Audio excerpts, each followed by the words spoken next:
নমস্কাৰ। All Assam health and technical welfare association NHMৰ central কমিটিৰ সিদ্ধান্ত অনুসৰি ইংৰাজী 4 তাৰিখৰ পৰা 6 তাৰিখলৈকে আমাৰ কৰ্মস্থলীসমূহৰ 3দিনীয়া সময়সূচীৰে কৰ্মবিৰতি কাৰ্যসূচী পালন কৰিবলৈ লৈছোঁ।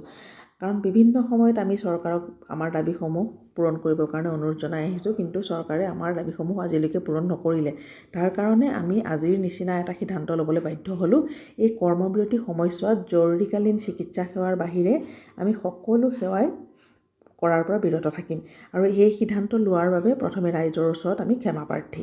আৰু আজি আমি গোটেইখিনি লগ হৈছোঁ একেলগে আমাৰ NHMৰ টেকনিকেল যিসকল কৰ্মচাৰী আছিলোঁ আমাৰ গোলাঘাট ডিষ্ট্ৰিক্টৰ, তাৰে আমাৰ ব্লকটোৰ গোটেইখিনি কৰ্মচাৰী মেৰাপানী CHCতে আমি এয়া কৰ্মবিৰতি কৰিবৰ কাৰণে সকলোবোৰ একেলগ হৈছোঁ। আজিৰ দৰে আজি অসমৰ সকলো জেগাতেই মানে কৰ্মবিৰতি কৰা হৈছে টেকনিকেল কৰ্মচাৰীখিনিয়ে যিসকল NHMত কৰ্মৰত হৈ আছে। আৰু আজি আমিও আহি পেলাই এয়া মেৰাপানী CHCতে বহিবলৈ এয়া সকলোবোৰ ৰেডি কৰি লৈছোঁ।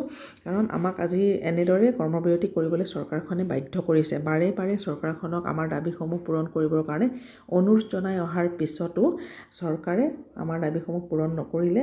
মাননীয় মুখ্যমন্ত্ৰী মহোদয়লৈ আমি বাৰম্বাৰ স্মাৰকপত্ৰ প্ৰদান কৰি আহিছোঁ, আজিলৈকে আমি কোনো উত্তৰ নাপালোঁ। তাৰ কাৰণে আজি আমি এনেদৰে কৰ্মবিৰতি কৰিবলৈ বাধ্য হ'লোঁ। আৰু লগতে যাৱতীয় যিখিনি অন্যান্য চৰকাৰী চাকৰিয়ালৰ যিখিনি সা সুবিধা পায় সেই ধৰণে আমাৰ পায়, সেই ক্ষেত্ৰত যাতে বিহিত ব্যৱস্থা লয়, তাৰ কাৰণে আমি চৰকাৰৰ ওচৰত দাবী জনাই এই আজি কৰ্মবিৰতি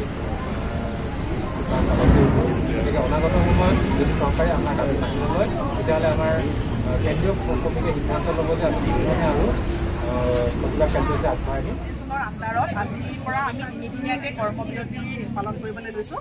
কাৰণ আমাৰ বিভিন্ন দাবীসমূহ চৰকাৰলৈ বহুতবাৰ পঠোৱা হৈছে, কিন্তু চৰকাৰে আমাৰ দাবীসমূহৰ প্ৰতি কাণসাৰ দিয়া নাই।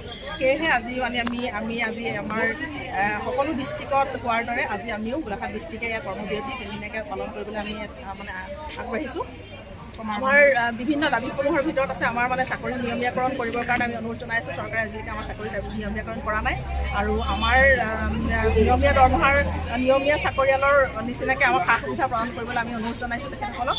আৰু আমি 7 পে স্কেলত আমাৰ দৰমহা অন্তৰ্ভুক্ত কৰিবলৈ অনুৰোধ জনোৱা হৈছে। আৰু একেখন টেবুলতে আমি বহি পেলাই এগৰাকী নিয়মীয়া কৰ্মচাৰীয়ে ইমানখিনি দৰমহা পায় আৰু আমি তাৰ ন্যূনতম দৰমহা লৈ পেলাই এনেদৰে কাম কৰি আছোঁ। গতিকে আমি চৰকাৰক অনুৰোধ জনাইছোঁ সমকামৰ সম অধিকাৰ দিয়ক, 7 পে স্কেলত আমাৰ দৰমহাসমূহ প্ৰদান কৰক। আৰু চাকৰি নিয়মীয়াকৰণ নকৰালৈকে আমাৰ সকলো চাকৰিয়ালৰ নিয়মীয়া চাকৰিয়ালৰ যিখিনি সা সুবিধা প্ৰদান কৰিছে তেনেদৰে আমাক সা সুবিধা প্ৰদান কৰিব লাগে। গতিকে আমি আশা কৰিছোঁ চৰকাৰক আহ্বান জনাইছোঁ আমাৰ মুখ্যমন্ত্ৰী মহোদয়ে যাতে আমাৰ দাবীসমূহ অতি সোনকালে পূৰণ কৰে। সেইখিনিয়ে আজি কৰ্মসূচী পালন কৰিছোঁ।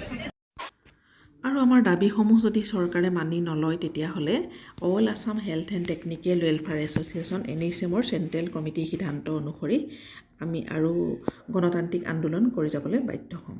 ধন্যবাদ।